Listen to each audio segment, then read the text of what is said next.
بسنته انجلى نوري لهدي الحق أرشدنا. السلام علیکم ورحمۃ اللہ وبرکاتہ. بسم اللہ الرحمن الرحیم والحمد للہ رب العالمین وصلی اللہ وسلم علی نبینا محمد افضل البشر اجمعین وخاتم الانبیاء وامام المرسلین وتابعین لہ باحسان الی یوم الدین. حضرات خواتین اور معزز سامعین، کائنڈلی ویڈیو آف، مجھے نہیں یعنی آپ لوگ ذرا آف رکھیں. تو آج کا ہمارا درس تفسیر القرآن تدبر و عمل. قرآن کو صحیح طریقے سے پڑھیے اور غور و فکر کیجئے، سمجھیے، بلکہ ہم سب سمجھیں اور اس پر مستعین باللہ و بتوفیق ہی عمل کریں تاکہ بیڑا غرق ہونے سے بچے اور ساحل مراد تک پہنچے، جو ہر مسلمان کی جب سے آدم علیہ السلام کو حوا کو جنت سے نکال کر زمین پر آباد کیا گیا، اسی وقت سے تمنا رہی ہے کہ ان کی منزل مقصود جنت ہے. اور پھر خیر و شر کا اس زمانے سے جب سے کائنات کی تخلیق ہوئی ہمیشہ ٹکراؤ رہا، ازل سے چلا آ رہا ہے، ازل سے چلا آ رہا ہے تا امروز کے، کیا غالباً اس طرح کا کوئی شعر ہے، ستیزہ کر رہا ہے ازل سے تا امروز، شرار بورا بھی سے چراغ مصطفی سے شرار بورا بھی. اور شیطان و انسان کا یہ تنازع ہمیشہ سے چلتا رہا ہے. تو اس سلسلے پر میری ایک غالباً کتاب آپ لوگوں کی نظر سے حضرات خواتین کی نظر سے گزری ہوگی، انسان و شیطان ازل سے تائیں دم باہم دست و گریبان. موقع ملے تو اس کتاب کو اگر PDF کی شکل میں ملے پڑھ لیجئے. آج کا ہمارا درس تفسیر القرآن تدبر و عمل کا جیسے اعلان آپ نے سنا ہے القلم میں، آیت نمبر 60 ہے سورہ البقرہ کی، جس میں ہم اور آپ یہ دیکھتے ہیں کہ مشکل کشائی کے لیے، حاجت روائی کے لیے انتہائی پریشانی اور مصیبت کے عالم میں آدمی کو کیا کرنا چاہیے، کیونکہ ہمیں اور آپ کو اللہ تعالیٰ نے کہا ہے اولئک الذین اہتدوا فبہداہ مقتدی، کہ یہ انبیاء کا جو طبقہ ہے، زمرہ پیغمبراں اور ان کے متبعین فالورز، یہی راہ حق کے مسافر ہیں، ہدایت یاب ہوئے ہیں، استقامت کے ساتھ صراط مستقیم پر چلے ہیں. اور اللہ رب العالمین نے صرف وعدہ ہی نہیں بلکہ اس بات کی گارنٹی دی کہ یہ جنتی ہیں سب کے سب، تمام انبیاء اور ان کے وہ فالوورز جن سے اللہ رب العالمین نے اپنی رضامندی کا اظہار ہی نہیں کیا بلکہ رضامندی کی سرٹیفکیٹ انہیں عطا کی، جیسے سورہ توبہ آیت نمبر 100 میں. اور یہ جو آیت میں نے آپ لوگوں کے سامنے پڑھی، اولئک الذین اہتدوا فبہداہ مقتدی، کہ یہ لوگ راہ حق پر چل کر استقامت کے ساتھ ہدایت یاب ہوئے اپنے منزل مقصود یعنی جنت کے لیے. تو اے بندہ بشر، اے فرزند آدم، حضرات و خواتین، آپ ان کے طریقہ کار پر چلیں، یہی صراط مستقیم اور یہی راہ استقامت ہے. اس کو اختیار کریں تو آپ کو ہدایت ملے گی. یہاں آج کے درس میں جو سورہ بقرہ کی آیت نمبر 60 ہے، اس میں اللہ رب العالمین نے ایک واقعے کے بارے میں کہا ہے ہمیں اور آپ کو، بلکہ ہر قرآن پڑھنے والی کو، ہر بھائی کو، بہن کو، یعنی ہمارے بھائی اور بہن کو اللہ رب العالمین نے اپنے بندے اور بندیوں کو یہ کہا ہے کہ یاد کریں تاریخ کے اس واقعے کو جب ایک جلیل القدر نبی، پیغمبر، بلکہ اولو العزم رسول مشکل میں اپنی قوم کے ساتھ گھر جاتے ہیں. اور مشکل بھی آسان نہیں. میں نے پہلے ہی عرض کیا تھا کہ سب سے بڑی دنیا میں مصیبتیں دو ہوتی ہیں، ان سے بڑھ کر کوئی نہیں. ایک تو مصیبت ہے فلیعوذ باللہ کہ آدمی راہ حق سے بھٹک جائے، لیکن راہ حق پر ہوتے ہوئے ہر انسان کے سامنے بحیثیت ایک مسلمان کے لیے سب سے بڑی مصیبت دو چیزیں ہیں، باقی اور مصائب بھی ہیں لیکن کم تر۔ ان میں سے پہلی مصیبت کیا ہے؟ بھوک، کہ انسان کو پیاسا اور بھوکا مرنا پڑے۔ اسی لیے اللہ کے نبی صلی اللہ علیہ وسلم نے فرمایا کہ یہ چیز انسان کو کفر تک پہنچا دیتی ہے۔ اور دوسری بڑی مصیبت خوف، ڈر، فرسٹریشن۔ اس لیے اللہ تعالیٰ نے سورہ ایلاف میں قریش مکہ پر احسان اپنا جتایا ہے کہ اطعمہم من جوع و آمنہم من خوف، کہ اللہ رب العالمین نے انہیں بے آب و گیا بنجر وادی میں رزق عطا کیا کہ بھوک سے بچایا، اور جب کہ لوگ ایک بستی سے دوسری میں نہیں جاتے تھے خوف کے مارے، لیکن مکہ کی وادی میں انہیں خوف سے بچا کر امن کی نعمت سے نوازا۔ تو یہ بڑی دو مصیبتیں ہیں۔ ان مصیبتوں میں ایک نبی کے ساتھ ان کی قوم شکار ہو جاتی ہے بے لک و دک صحرا میں، یعنی صحرائے سینا بالکل تقریباً وہ ایسی ہے جیسے مکہ کی سنگلاخ وادی، کوتور کے پہاڑ بھی تقریباً ایسے ہی سنگلاخ ہے، بہت کہیں کہیں درخت ہیں، اور جس طریقے سے مکہ کے بے آب و گیا اور ننگے سنگلاخ پہاڑ ہیں، وہاں اللہ کے ایک نبی پھنس جاتے ہیں۔ تو آئیے یہ 6 منٹ کے طویل مقدمے کے بعد علیحدہ ایپیسوڈ میں شروع کرتا ہوں آج کا درس تفسیر، اور آغاز کریں گے تعوذ اور بسم اللہ کے بعد قرآنی آیت 60 نمبر سورہ بقرہ کی آیت کی تلاوت سے۔ اعوذ باللہ من الشیطان الرجیم، بسم اللہ الرحمن الرحیم۔ وَإِذِ اسْتَسْقَىٰ مُوسَىٰ لِقَوْمِهِ فَقُلْنَا اضْرِب بِّعَصَاكَ الْحَجْرَ فَانفَجَرَتْ مِنْهُ اثْنَتَا عَشْرَةَ عَيْنًا قَدْ عَلِمَ كُلُّ أُنَاسٍ مَّشْرَبَهُمْ كُلُوا وَاشْرَبُوا مِن رِّزْقِ اللَّهِ وَلَا تَعْصَوْا فِي الْأَرْضِ مُفْسِدِينَ۔ یہ ہے آیت نمبر 60 سورہ بقرہ کی۔ اس سے پہلے بھی میں نے عرض کیا تھا کہ جہاں کہیں بھی کوئی آیت اذ سے شروع ہو، اذ یہ ظرف زمان ہے، اور اس سے پہلے متعلق فعل محذوف ہوتا ہے جس سے یہ متعلق ہوتا ہے، اور وہ ہوتا ہے ورب وذکر، فعل امر، اور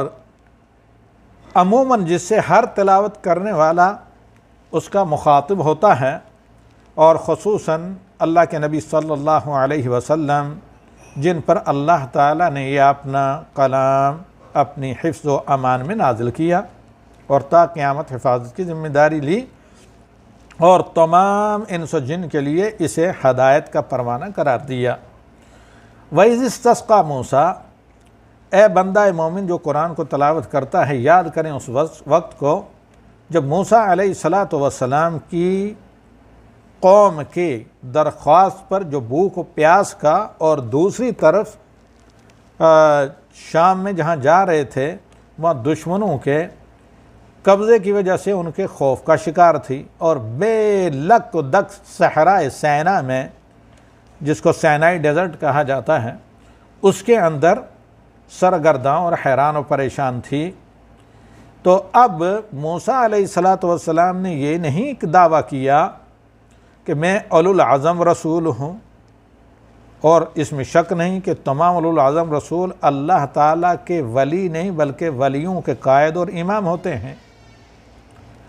اور میں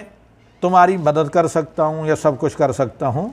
بلکہ قوم جب آئی تو قوم سے حضرت موسیٰ نے کہا کہ میں اللہ سے دعا کروں گا، یعنی اللہ تعالیٰ کی توحید اور للہیت اور اخلاص پر ایمان رکھتے ہوئے صرف اللہ سے حاجت روائی، مشکل کشائی کی۔ مشکل کشائی کیا ہے کہ اس بھوک اور خوف سے اللہ نجات دے۔ حاجت روا یہ ہے کہ اللہ رب العالمین ہمیں اس تپتے ہوئے صحرا میں جہاں بارش بھی نہیں ہو رہی ہے اور بہت زیادہ گرمی ہے، اس میں پینے کے لیے پانی اور کھانے کے لیے رزق، بالخصوص سب سے بڑا مرحلہ جو پیش آیا سامنے وہ تھا کہ پیاسے تھے بنو اسرائیل کے لوگ، جب بحر کلزم کو پار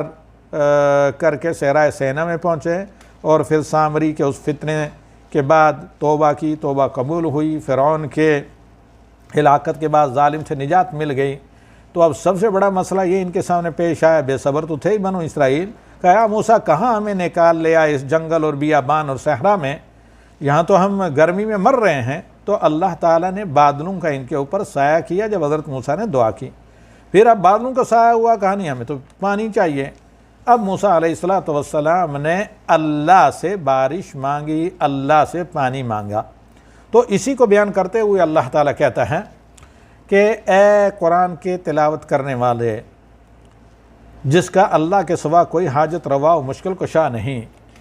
تو یاد کر اس وقت کو جب اللہ کے اولو العزم رسول موسیٰ علیہ السلام نے اللہ سے اپنی قوم کے لیے استسقا یعنی پینے کے لیے پانی طلب کیا۔ تو اللہ تعالیٰ کہتا ہے کہ دیکھیے ہم نے موسیٰ کو حکم دیا کہ عمل کریں پھر ہی جا کر رزق ملے گا، ایسے بیٹھے بیٹھے نہیں۔ ایک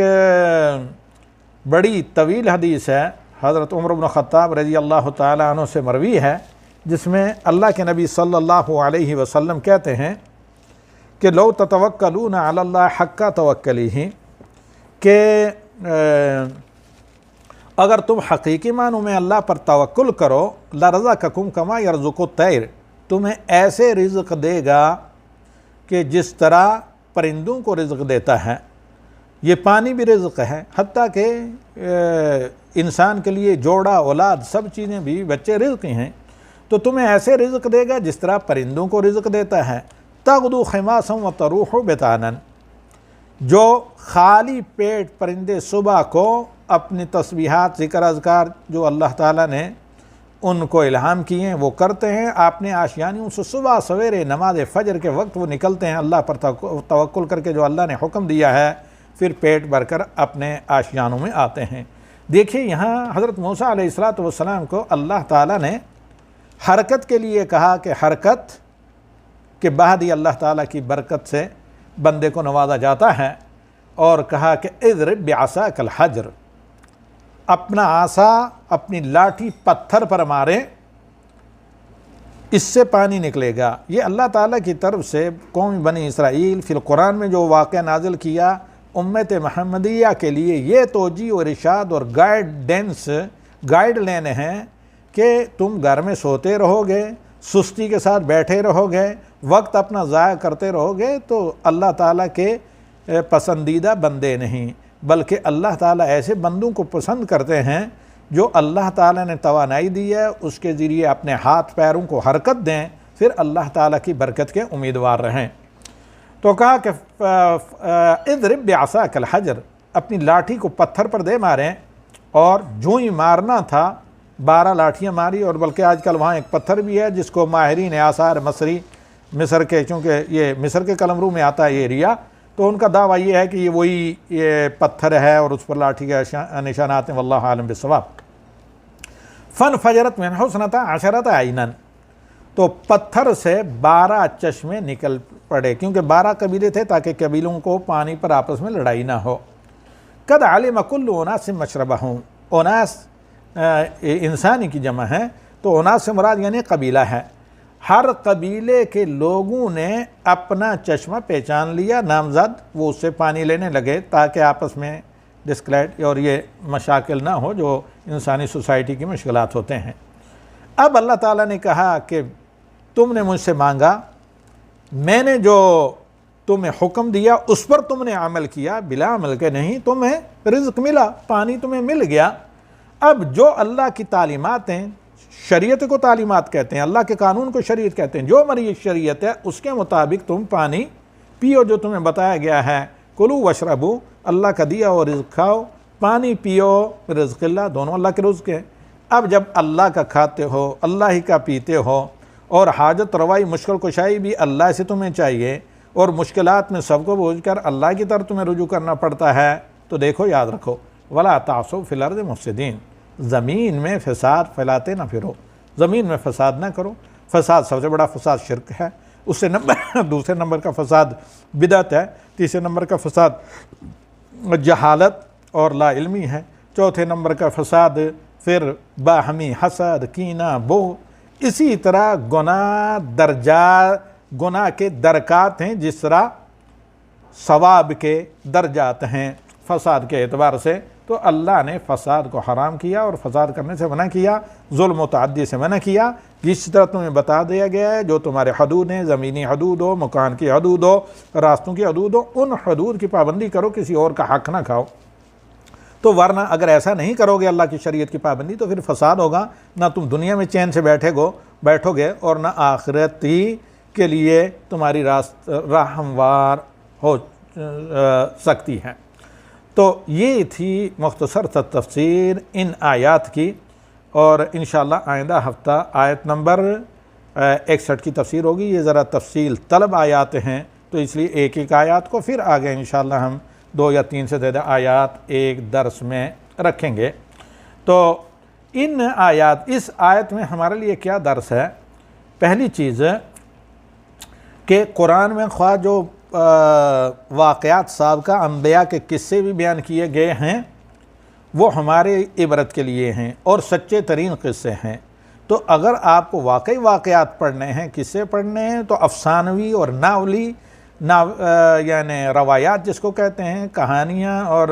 ناولی انداز کے قصے جو تخیلات پر مبنی ہوتے ہیں ان کو چھوڑ کر قرآن کے قصے اور واقعات کو پڑھیے جو احسن القصص ہیں، جو واقعی ہیں، اور جو علام الغیوب نے آپ کی ہدایت کے لیے قرآن میں مینشن کیے ہیں۔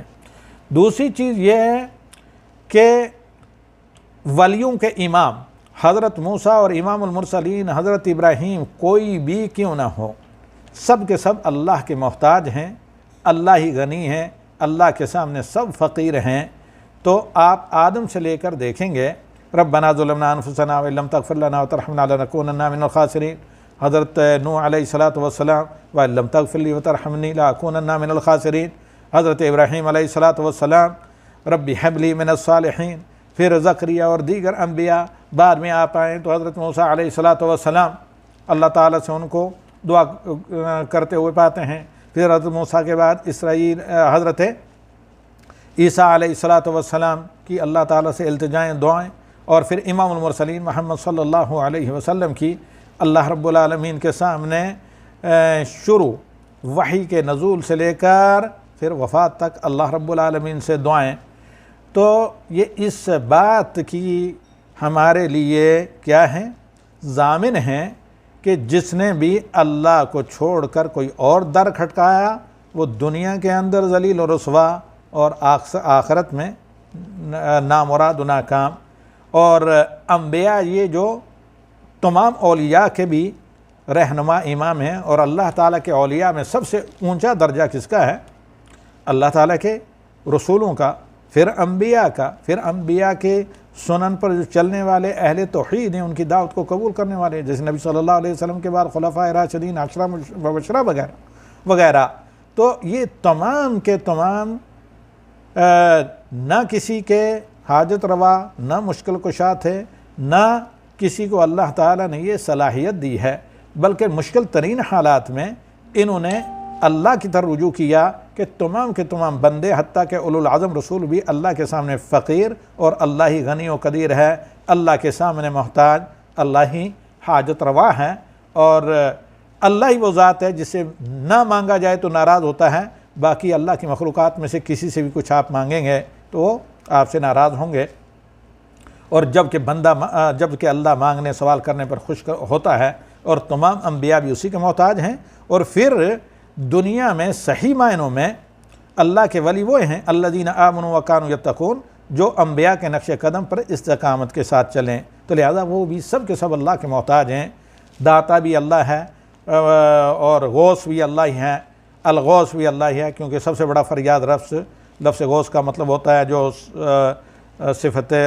یہ مبالغہ کا صیغہ ہے، اور بندہ نواز بھی اللہ ہے، غریب نواز بھی اللہ ہے، دستگیر بھی اللہ ہے، یہ سارے کے سارے اللہ تعالیٰ کے صفات ہیں۔ تو لہذا جب اللہ نے آپ کو ایک گارنٹی دی ہے اولئک الذین اہتدوا فبہداہم مقتدی، کہ یہ انبیاء اور رسل صراط مستقیم پر استقامت کے ساتھ چل کر کامیاب ہوئے ہیں، اور تم انہی کے راستے پر چلو گے تو تمہیں ہدایت ملے گی، تو پھر اللہ رحمان کی رحمت سے بے خبر ہو کر شیطان جو آپ کا دشمن ہے اس کی راہ پر چلنے کا نام ہی گمراہی ہے، اور اللہ رب العالمین کی توحید اور اللہ کے نبی کی اتباع یہی کیا ہے؟ صراط مستقیم، اسٹریٹ پاتھ ہے۔ اور اس پر استقامت کا مطلب یہ ہے کہ آپ قرآن کریم میں جو انبیاء کی سیرت بیان کی گئی ہیں ان سے رہنمائی حاصل کر کے اور صراط مستقیم پر انبیاء کسی استقامت کے ساتھ رواں دواں ہوں، اور ہر گمراہی سے بچ کر، تاکہ جنت کی سب سے بڑی نعمت جنت کی ضیافت سے نوازا جائے، اور وما ذالک علی اللہ بعزیز۔ اور جنت کے بارے میں کہا ہی ہے کہ اعدت للمتقین، جسے اللہ کے حکم سے تیار کیا گیا ہے پرہیزگاروں کے لیے۔ اور تقویٰ کیا ہے؟ برے اعمال سے بچنا، صالح اعمال کرنا، اور صالح اعمال کی قبولیت کی شرط کیا ہے؟ اللہ کی توحید جو شرک سے بالکل صاف ہو، اور نبی صلی اللہ علیہ وسلم کی اتباع جو بدعات سے بالکل نقی اور بالکل سفید اور بے داغ ہو۔ ھذا صلی اللہ علی النبی وآخر دعوانا ان الحمد للہ رب العالمین۔